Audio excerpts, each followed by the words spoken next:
స్వచ్ఛమైన నాణ్యమైన గౌదర్పార్ పూజా ఉత్పత్తులు www.gaudarpar.com ద్వారా ఆన్లైన్ లో ఆర్డర్ చేయండి. మీ ఇంటిని దేవాలయంగా మార్చుకోండి. నమస్కారం, వెల్కమ్ టు సుమన్ టీవీ. నేను గీతాంజలి. ఆగస్టు 17వ తారీఖున శని త్రయోదశి ఉందండి. ఆ రోజున అందరూ కూడా శనేశ్వరుని ఆలయానికి వెళ్ళి అభిషేకాలు అవి చేస్తూ ఉంటారు. ప్రత్యేకించి ప్రతి ఒక్క వ్యక్తి జాతకంలో ఏదో ఒక దశలో శని ఉండడం అనేది జరుగుతుంది. అయితే ఆ ప్రభావం కూడా చాలా మంది ఎదుర్కొంటూ ఉంటారు. శని త్రయోదశికి సంబంధించి ప్రత్యేకించి ఏ రాశుల వారికి ఎలాంటి ప్రభావం ఉంది, ఎలాంటి పరిహారాలు చేసుకోవాలి, ఈ వివరాలు తెలియజేస్తూ ఇవాళకి మన కార్యక్రమంలో ఉన్నారు బ్రహ్మశ్రీ నందిబట్ల శ్రీహరి శర్మ గురువు గారు. వారు ప్రముఖ జ్యోతిష్యులు. వారితో మాట్లాడి పూర్తి వివరాలు తెలుసుకుందాం. గురుగారు నమస్కారం అండి. వాగర్థ వివ సంపృక్తౌ వాగర్థ ప్రతిపత్తయే జగతః పితరౌ వందే పార్వతీ పరమేశ్వరౌ. సదాశివసమారంభాం శంకరాచార్య మధ్యమాం అస్మదాచార్య పర్యంతం వందే గురు పరంపరాం. ఆదిత్యాయ చ సోమాయ మంగళాయ బుధాయ చ గురుశుక్రశనిభ్యశ్చ రాహవే కేతవే నమః. శృంగేరి జగద్గురు పీఠాధిపతులకి మరియు కంచి పీఠాధిపతులకి నమస్కారములు తెలియజేసుకుంటూ కార్యక్రమాన్ని ప్రారంభిద్దాం. గురుగారు, ఆగస్టు 17వ తారీఖున శని త్రయోదశి ఉంది. ఇందులో భాగంగా ప్రతి ఒక్క జాతకంలో ఏదో ఒక రకంగా శని ప్రభావం ఉంటుంది. అది అర్ధాష్టమ శని కావచ్చు, అష్టమ శని అయినా, కంటక శని అయినా, లేకపోతే మొత్తంగా 7.5 శని పీరియడ్ అయినా కూడా. ఇప్పుడు అంటే ఏ రాశుల వారికి ఎలా ఉందో వివరించండి. ఇప్పుడు ఈ వీడియోలో అష్టమ శని గురించి వివరిస్తారా? ఏ రాశి వారికి ఉంది, వాళ్ళు ఎలాంటి ప్రభావాలు ఎదుర్కొంటారు?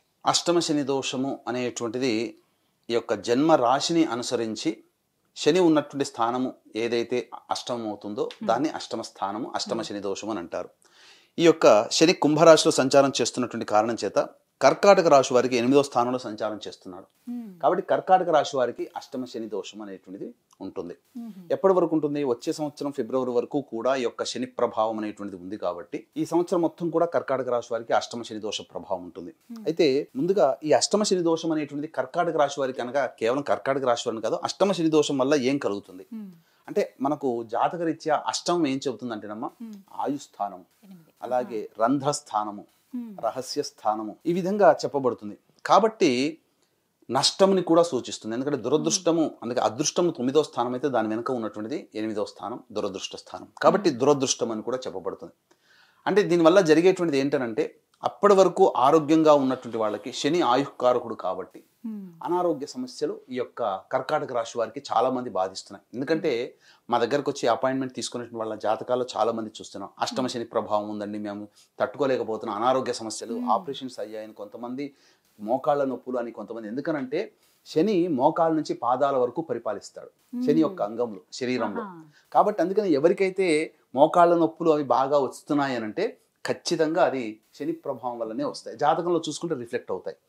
ఇక మనం గమనించుకున్నట్లయితే పాపగ్రహాలైనటువంటి శని, రవి, రాహు, కేతు, కుజులు ఈ యొక్క స్థానంలో ఉన్నటువంటి వాటికంటే కూడా వాళ్ళు ఏ భావాన్ని వీక్షణ చేస్తారో ఆ భావానికి ముప్పు తీసుకొని వస్తారు. అంటే ఆ భావాన్ని కొద్దిగా నాశనం చేస్తారు. అంటే ఈ అష్టమ స్థానం కాబట్టి శని దశమ స్థానాన్ని మరియు ద్వితీయ స్థానాన్ని, పంచమ స్థానాన్ని వీక్షణ చేస్తున్నారు. ఈ అష్టమం అంటే ఏంటంటే ఏ పని చేసినా కానీ ఆ పనులలో బ్రేక్స్ అవుతూ కంప్లీట్ అవుతూ ఉంటుంటాయి పనులు. లింక్ ఉంటుందమ్మా ప్రతిదీ కూడా. మనకు శాస్త్ర ప్రకారము ఆ అష్టమ శని ప్రభావంతో ఉన్నటువంటి రాశి వాళ్ళకి చాలా మటుకు ఇబ్బందులు ఉంటాయి. ఏ రకంగా ఇబ్బందులు ఉంటాయంటే ముఖ్యంగా పునరోసు 4వ పాదము, అలాగే ఆశ్లేష 4 పాదాలు, పుష్యమి 4 పాదాలు ఈ యొక్క కర్కాటక రాశిలో ఉంటాయి. కాబట్టి ఎలా ఇంటర్లింక్ ఉంటుందో మనం మొదలు తెలుసుకుందామమ్మా. ఇదేంటి? ద్వితీయం అనంటే ధనస్థానము, మనస్థానము, అలాగే సంబంధించి కుటుంబ స్థానము, అలాగే ఏదైనా కానీ పని చేసినప్పుడు ఆ యొక్క పని వల్ల ప్రతిఫలాన్ని పొందే స్థానం. అంటే అల్టిమేట్ గా ప్రతిఫలం పొందుతాం అది. ఇక పంచమం ఏం చెబుతుంది? బుద్ధి, ఆలోచన, సంతానము, ఇవన్నీ కూడా చెప్తుంది. దశమం ఏం చెబుతుంది? మనకు కీర్తి ప్రతిష్టలు, వృత్తి, ఉద్యోగం, వ్యాపారము, ముఖ్యంగా ప్రయత్నము. ఇక అష్టమము అనేటువంటిది ఈ కర్కాటక రాశి వారికి అష్టమ శని దోషం వల్ల ఎలా ఎఫెక్ట్ అవుతాయంటే ముఖ్యంగా మనిషి బుద్ధి, ఆలోచన చేస్తారు. ఈ ఆలోచన చేసినటువంటి దాన్ని ఇంప్లిమెంట్ చేస్తాడు, ప్రయత్నం. ఆ ప్రయత్నం ద్వారా కలిగేటువంటి ఫలితం మొత్తం కూడా ఈ యొక్క కర్కాటక రాశి వారికి మనకు సైంటిఫికల్ గా మనం చెప్పవచ్చు. ఒక మనిషి ఆలోచన చేసి దాన్ని ఇంప్లిమెంట్ చేసి దాని ఫలితాన్ని పొందేటువంటి. కాబట్టి ఈ 3 భావాలు కర్కాటక రాశి వారికి ముఖ్యంగా ఇబ్బంది పడతాయి. కాబట్టి చేసేటువంటి ఆలోచనలు, చేసేటువంటి పనికి, పొందేటువంటి లాభానికి పొంతన లేకుండా ఉంటుంది. ముఖ్యంగా ఆరోగ్యం కూడా దెబ్బతింటుంది. కాబట్టి జాగ్రత్తలు పాటించాలి. ముఖ్యంగా మనకు శని పాలితము, గురు పాలితం అనే రాశులు ఉన్నాయమ్మా. వీటిలో గమనించుకుంటే గురుపాలిత అనగా గురుపాలిత రాశుల వారికి శని చాలా ప్రభావవంతంగా ఇబ్బంది పెడుతుంటాడు. కాబట్టి ప్రస్తుతం గోచారరీత్యా శని వక్రీకరించున్నాడు కాబట్టి కర్కాటక రాశి వారికి ఈ యొక్క జూన్ నెల నుంచి వక్రీకరించి ఉన్నాడు కాబట్టి కర్కాటక రాశి వారికి చాలా మటుకు సమస్యలు అనేటువంటివి ఉంటాయి. మానసికమైన ప్రశాంతత అనేటువంటిది ఉండదు. ఆరోగ్యం పట్ల జాగ్రత్తలు పాటించాలి. ముఖ్యంగా ఆందోళన, అనుమానము ఈ అష్టమ స్థానాన్ని కూడా సూచిస్తుంది. ముఖ్యంగా స్త్రీలకైతే గర్భస్థానము, సంతాన స్థానము. కాబట్టి ఈ రాశిలో జన్మించినటువంటి పురుషులకైతే చేసే ప్రయత్నాలు, ఆలోచనలు సరిగ్గా ఉండకుండా ఉంటాయి. స్త్రీలకైతే ఆరోగ్యం దెబ్బతినడము, గర్భ సంబంధించినటువంటి ఇబ్బందులు అనేటువంటి ఉంటాయి. కాబట్టి ఈ విధంగా సంబంధించినటువంటి ఇబ్బందులు అనేటువంటివి ఎదుర్కొంటారు. సంతాన పరంగా కూడా సమస్యలు ఎదుర్కొంటూ ఉంటారు.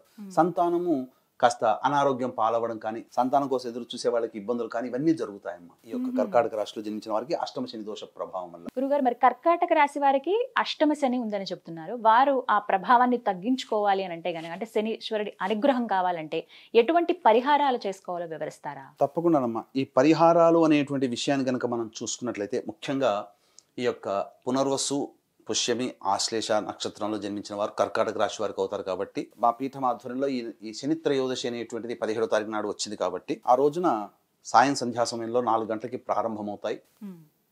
శని దోష నివారణకు సంబంధించి వృషభ, మిథున, కర్కాటక, సింహ, తుల, వృశ్చిక, మకర, కుంభమీన రాశిలో జన్మించిన వారికి శని దోష పరిహారార్థమే శనీశ్వర హోమం, అఘోర పాశుపత మంత్ర హోమంతో పాటు విద్య, వివాహ, ఉద్యోగ, దాంపత్య, అనారోగ్య సమస్యల నివారణకి 18 రకాల హోమాలు కేవలం 1500 రూపాయల రుసుముకి చేయించడం జరుగుతుంది. అలాగే ప్రతి నెల, సంవత్సరం పొడుగుతా ప్రతి నెల మా ఆధ్వర్యంలో ఒక్కొక్క క్షేత్రంలో ఈ యొక్క కార్యక్రమాలు చేయించడం జరుగుతుంది. మీ కుటుంబ సభ్యుల గోతనామాలు నమోదు చేసుకోవచ్చు. అవకాశం ఉన్న వాళ్ళు కార్యక్రమ తదనంతరం కాంటాక్ట్ చేసి పూర్తి వివరాలు తెలుసుకోండి. ముఖ్యంగా పరిహారాలు గనక మనం చూసుకున్నట్లయితే పరిహారాల్లో ఆ యొక్క కర్కాటక రాశిలో జన్మించినట్టు వారు ఏం చేయాలంటే ఉదయం 8:03 వరకు ద్వాదశి తిథి ఉంది. అలాగే 7:52 వరకు శనివారం నాడు దుర్ముహూర్తం ఉంటుంది. కాబట్టి మీరు 8:15 కల్లా కాలకృత్యాదులన్నీ తీర్చుకొని శివాలయము, నవగ్రహ దేవాలయాలు, రావి చెట్టు ఈ 3 ఉన్నటువంటిది లేదా శివాలయం, నవగ్రహాలు ఉన్నటువంటి దేవాలయానికి చేరుకొని ముందుగా రావి చెట్టు చుట్టూ శివాయ నమః అంటూ 27 ప్రదక్షిణలు చేసి ఉత్తరం వైపు ఫేస్ పెట్టి శివ అష్టోత్తరం 3 సార్లు పారాయణం చేయాలమ్మ.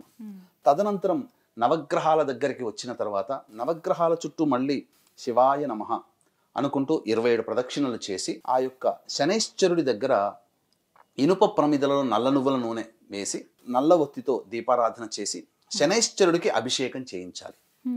శివాయ నమః అనుకుంటూ చేయొచ్చు, ఓం శనైశ్చరాయ నమః అనుకుంటూ చేయొచ్చు, లేదా నమక మంత్రంతోనైనా అభిషేకం చేయించవచ్చు.